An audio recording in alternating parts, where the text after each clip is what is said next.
Avant d'aller sur la piste, toujours la même préparation, les mêmes gestes. Au bowling, chaque détail compte. Je prends ma boule avec un chiffon un peu microfibre. Et après, on a une sorte de petite balle qui va permettre d'enlever la transpiration. Dans des compétitions à plus haut niveau, on va être confronté à du stress et ça aide vraiment à pouvoir se canaliser et à vraiment penser à ce qu'on va faire au moment présent. Une méthode qui a bien marché pour Loïc. À 14 ans, il est devenu champion de France minime. Et il espère bien continuer à s'améliorer.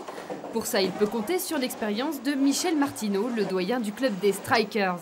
Ce grand sportif est passé du judo au karaté, puis au tennis, pour finir une boule dans les mains. À un certain âge, il faut se calmer un petit peu.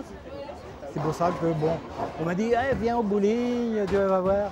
Bon, ça m'a plu au premier abord et puis j'ai continué.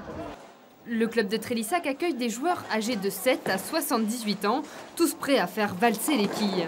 Éric Pijassou, le président, n'est d'ailleurs jamais loin pour donner un ou deux conseils. C'est ça, allonge ton bras. Il faut vraiment que tu laisses travailler ta boule par la suite. On a tout un tas de générations qui effectivement se mélangent. On a donc les jeunes maintenant qui commencent à s'y mettre. On a effectivement des anciens qui sont toujours là pour nous rappeler un petit peu effectivement ce jeu du bowling. L'avantage de ce sport, c'est qu'effectivement, quel que soit notre niveau, on peut jouer aussi avec des champions et avoir nos chances au niveau du bowling. Et ce sport encore considéré comme un loisir pourrait enfin réaliser le strike ultime avec une inscription au JO 2024.